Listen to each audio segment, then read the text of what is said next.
राजस्थान में सचिन पायलट ने एक बार फिर अशोक गहलोत के खिलाफ मोर्चा खोल दिया है। उधर कांग्रेस ने इससे पहले पायलट के उपवास के फैसले पर कड़ी चेतावनी दी। पार्टी ने दो टूक कहा है कि इस तरह की कोई भी गतिविधि जो है वो पार्टी विरोधी गतिविधि मानी जाएगी। इसके बावजूद पायलट ने अनशन के फैसले पर अडिग रहे हैं। क्या है राजस्थान में कांग्रेस का विवाद और बढ़ेगा? क्या पार्टी पायलट पर लेगी एक्शन? देखते हैं खास रिपोर्ट में। राजस्थान के पूर्व उप मुख्यमंत्री सचिन पायलट आर पार की मूड में आ गए हैं।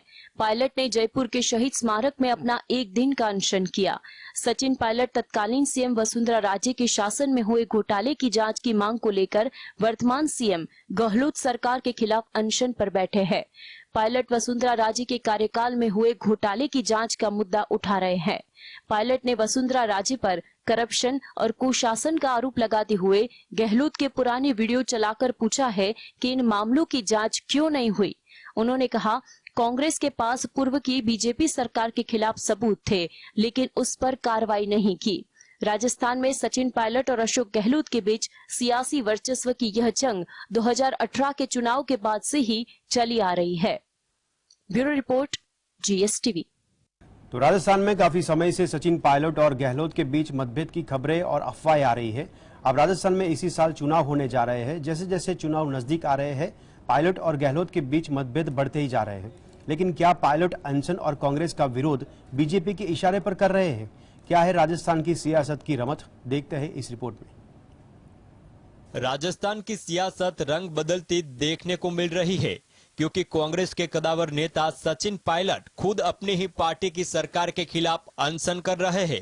इससे राजनीतिक पार्टियों से यह सवाल उठता है कि क्या बीजेपी के इशारे पर काम कर रहे हैं पायलट? क्या पायलट अब बीजेपी में जाने के मूड में है?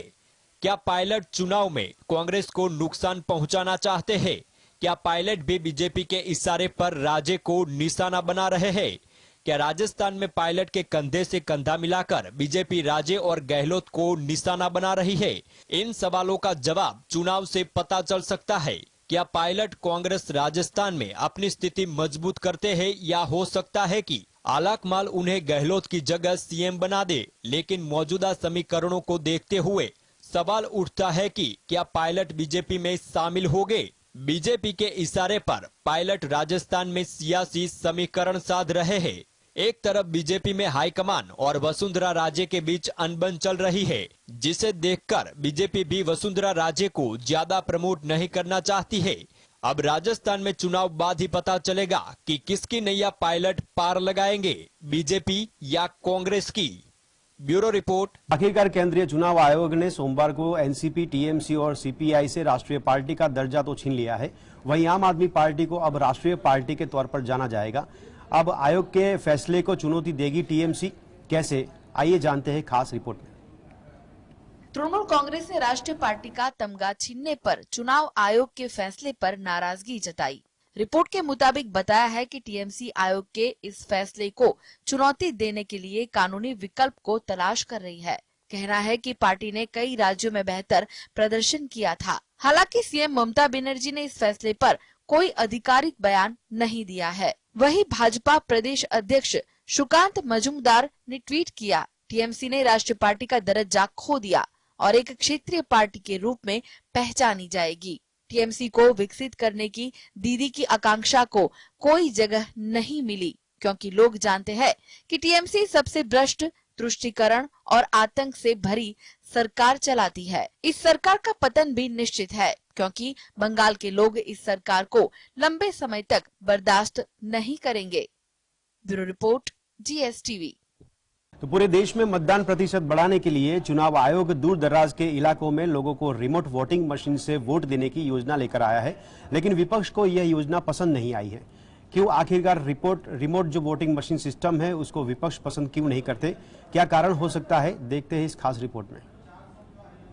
सभी राजनीतिक दलों ने विशेष रूप से डिजाइन की गई रिमोट वोटिंग मशीनों के इस्तेमाल के चुनाव आयोग के प्रस्ताव का विरोध किया है। आरवीएम की मदद से अपने निर्वाचन क्षेत्र से बाहर रहने वाले लोग भी बाहर से मतदान कर सकेंगे। चुनाव आयोग के सूत्रों का दावा है कि ज्यादातर पार्टियों ने इस योजना पर असहमति जताई है। उनका मानना है कि इस तरह से बाहर से मतदान कराने से मतदान में भ्रम की स्थिति बढ़ेगी। जब चुनाव आयोग ने पहली बार दिसंबर में प्रस्ताव पेश किया तो ज्यादातर राजनीतिक दलों ने इसका विरोध किया। आयोग के सूत्रों के मुताबिक करीब 30 करोड़ मतदाता लोकसभा चुनाव में मतदान नहीं कर पा रहे हैं क्योंकि वे बाहर रह रहे हैं। इस समस्या का समाधान आरवीएम है, लेकिन राजनीतिक दलों के विरोध के कारण प्रस्ताव के जल्दी लागू होने की संभावना नहीं है। Bureau report, GSTV. आगे, सुप्रीम कोर्ट ने आरएसएस के मार्च के खिलाफ तमिलनाडु सरकार की ओर से दायर याचिका को खारिज कर दिया है। दरअसल इस मामले में मद्रास हाईकोर्ट ने पहले ही संघ को तय मार्गों से मार्च निकालने की इजाजत दे दी थी। हालांकि तमिलनाडु सरकार ने इस मंजूरी के खिलाफ ही सुप्रीम कोर्ट का रुख किया था। अब सर्वोच्च न्यायालय ने उसकी याचिका खारिज कर दी है। सुप्रीम कोर्ट ने राष्ट्रीय स्वयंसेवक संघ के मार्च के खिलाफ तमिलनाडु सरकार की ओर से दायर याचिका को खारिज कर दिया है। मद्रास हाईकोर्ट ने पहले ही संघ को तय मार्गों से मार्च निकालने की इजाजत दे दी थी। हालांकि तमिलनाडु सरकार ने इस मंजूरी के खिलाफ ही सुप्रीम कोर्ट का रुख किया था। राष्ट्रीय स्वयंसेवक संघ ने बीती 2 अक्टूबर को तमिलनाडु में 51 जगह पर रूट मार्च रैली निकालने का ऐलान किया था। इस पर राज्य की डीएमके सरकार ने रोक लगा दी थी। डीएमके सरकार ने सांप्रदायिक सद्भाव बिगाड़ने की आशंका के चलते आरएसएस की रैली को मंजूरी देने से इनकार कर दिया। डीएमके सरकार ने आरएसएस की रैली को इजाजत देने से इनकार की वजह बताते हुए कहा कि जब सरकार राज्य में कानून व्यवस्था बनाए रखने के लिए प्रयास कर रही है, ऐसे वक्त में आरएसएस और अन्य संगठनों को रैली निकालने और जनसभा करने की इजाजत नहीं दी जा सकती। Bureau report, GSTV.